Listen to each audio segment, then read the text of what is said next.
Okay, so let's talk about the lipostat. So this is a concept that I got from neuroscientist Dr. Stephen Guyenet. Sorry if I mispronounced that, but it comes from the book The Hungry Brain. Extremely fascinating book. Awesome insights from that book. But really, the concept here is that there are a ton of mechanisms in your body and in your brain that regulate your body fat. So it's not just a simple calories in, calories out thing that everybody talks about. We'll have another video later on in this program where we really dig into calories in versus calories out and why it does matter, but also why counting them really has minimal benefits and you can't really get it right no matter what. So really what we want to focus on is this thing called the lipostat. So your brain, and this is a simplified version of all the different mechanisms that go on in your body to figure out if you're hungry, should you do things to expend energy, should you conserve energy, and really just how your body gets pushed forward. So what the lipostat is basically like a thermostat in your house, and it's measuring your body fat. How does it do this? There's a hormone called leptin, and leptin comes out of your fat cells and basically is in your bloodstream. The more leptin you have, the more fat cells you have. You've got receptors in different parts of your brain that measure how much leptin you have. So your body knows how much body fat you have. So the other thing the lipostat is regulating is body fat plus calories in. Again, we'll get into why we don't like counting calories, but why it's still helpful to think of calories in, calories out, stuff like that, even though we don't count them. So really what the lipostat is doing is it's regulating or it's measuring your body fat versus calories in versus your lipostat reading. And the things that contribute to your lipostat reading is everything that we have in our pyramid. It's exercise, nutrition, non-exercise activity, and sleep. It's how stressed you are. Oops, there we go, that makes a pyramid. It's how stressed you are. All of these things work to setting your lipostat. So let's take a few examples. Let's say you are underslept. We'll get into the nitty-gritty details of each of these things to really see what these things do to us later on in the program. But if you're underslept, hormones flip and your lipostat gets moved up. If we're not moving throughout the day, if we're sedentary, same thing. If our diet if we're eating outside of eating windows, if we have sugar in our diet, all of these things, if we're not exercising, all of these things move our lipostat needle up. So what does this actually look like and why does it do it? Let's take a very basic example. Back when we were hunter-gatherers, if you came across a beehive and did not eat all of the honey possible, 2 months, 3 months, 6 months from then when famine hit and you went through hard times, if you didn't have enough body fat reserves left, you might die. So in hunter-gatherer times where it was very infrequent to come across sugar and these other things, it made sense for your brain to stress you to eat as much sugar, honey in this case, as possible. That made perfect sense because you wouldn't be able to do that day in, day out, day in, day out, day in, day out. The problem now is that we don't live back then. And now we have any type of food available to us at any time, at least if you're doing this program. Not everybody in the world does, but if you're doing this program, my guess is you do. So the problem here is in only 0.008% of our existence have we had processed foods available to us and constant light sources, all of these other things that make us kind of live like Americans. So it's only very recently. So our primitive brain has not evolved fast enough to handle this stuff. So what happens? We eat too much sugar, our lipostat gets jacked up, and now your body is saying, you need to eat, you need to eat, you need to eat. Now this signal makes perfect sense evolutionarily, because if you did not eat as much honey as you could, that could potentially kill you in a few months if you didn't have the fat reserves. Now it's not very useful, so we need to be able to take a step back, recognize when this is happening to us, and make a move forward. So if we're doing everything right, if we're exercising, if we have a good whole food, real food diet, if we're eating the right amounts, eating in our eating windows, if we're taking our 10,000 steps, doing our movement and mobility, getting enough quality sleep, if we're doing everything right, what happens is we start to move our lipostat reading up to a reasonable level. So the key here is your lipostat gets modulated by your lifestyle. Then your body and your brain reads your body fat and your calories in off of your lipostat reading. And from that, it does different things. So let's take a scenario here. Let's say that I eat this much, okay? This is going to be overeating for me, okay? And it's all going to be relative, doesn't matter. This is going to be overeating, it's all relative. But I might have two different lipostat levels. Maybe I didn't sleep well. Maybe there's a lot of sugar in my diet. Maybe all this other stuff is going on. So what happens here?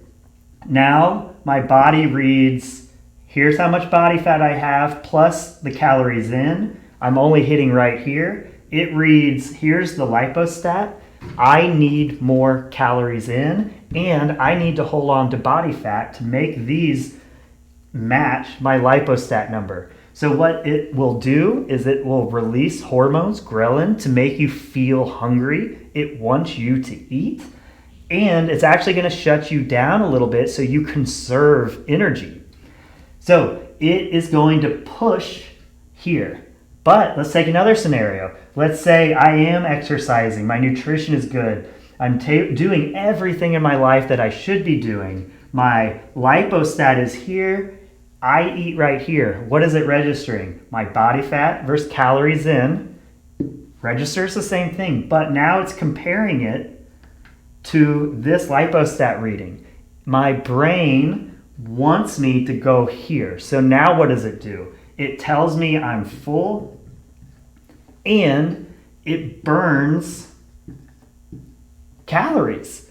My internal temperature goes up to burn calories. I start getting fidgety, and I start getting prompted to move and be active and do things. It makes me full, I'm less hungry. So same physical body weight, same amount of food in, different lipostat readings make your body do different things. So if I'm on a calorie restricted diet, but I'm not sleeping well, I'm not exercising very well, and my diet has a bunch of sugar, added sugar, and these things in it. If I'm on a calorie restricted diet, but my lipostat is still jacked up here, now I'm going to be starving all the time. And that is really hard to fight. As opposed to if we're doing things the right way, I can be on a calorie restrictive diet and it can push me this way. So that's what we're trying to do here, is we want you to modulate where that lipostat is. That way your body knows exactly what to do when you eat too much or eat too little or aren't moving enough. There's a super cool study that they did. They had two groups of people. Actually, one group of people, but within that group of people, they divided them up into obese and lean. But people in a study, very controlled, they had feeding tubes where they ate kind of a mush. So it wasn't very palatable. It really didn't hit on any of the little things that all of these high processed food made by these big giant food companies and sugar companies push at us. It had all the nutrients you needed, but just didn't taste that good. It was just goosh, whatever. So what they saw was one group of people, the obese people, were eating about 300 calories a day, but they were not reporting being hungry. So that's strange. What they also saw is the lean people ate like 1,500 to 2,000 calories a day, and they didn't report being hungry. So isn't that strange? We had lean people and obese people eating extremely different amounts, but both reporting not being hungry. This is cool. So this is where this lipostat comes back in. So let's take a look at this. Bear with me. So let's start with the lean people. Okay, lean people, they've got mush around, okay? It's not very triggering to the brain. The brain takes that lipostat and goes, bam, here we go. We want you to be here. It measures their body fat, okay? Let's say their body fat, we'll just give them 10%. That'd be extremely lean. But anyway, let's give them 10% body fat. Then it measures, okay, how much calories do we need? We'll say 1,500 to 2,000. I think it was closer to that 1,500 mark that they ate. But anyway, let's figure out how many calories they need. There it is. And then let's stress them to eat that much. How do we stress them to eat that much? Make you feel hungry. So they could eat whenever they want, however much they want. They just, through the feeding tube, easy to measure, they ate about 1,500 calories. So now let's take the obese person. Body fat, we're going to give them 30% plus.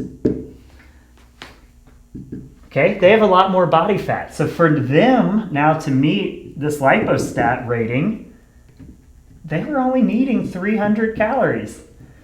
Okay, so body fat is used as energy.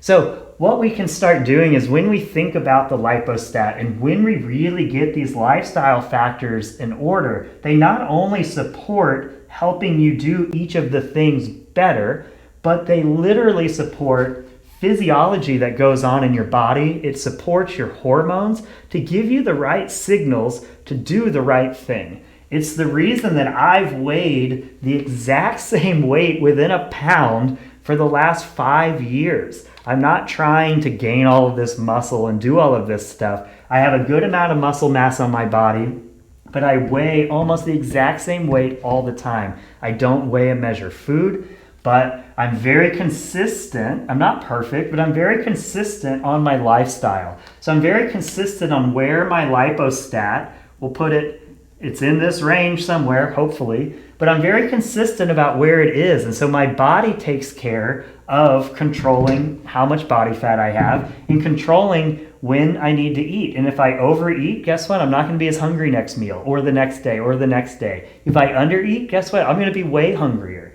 My body is doing the job that it is really good at. It's why animals out in the wild, you rarely see them be obese. We know how to regulate this stuff. We just have to learn how to listen and how to control it. And we control it through lifestyle. Hope that helps. We'll be talking more about this in the future, and we'll dig into each one of these individual things as we go. And we'll talk again about why we don't need to count calories. But let's just touch on it. So if we were counting calories, do you think we ever would have chosen 300 calories a day for somebody? I don't think so. So we don't know better than your body knows. Your body knows, and what we need to control is this, because these numbers are just made up anyway. Hope that helps. I'll talk to y'all soon.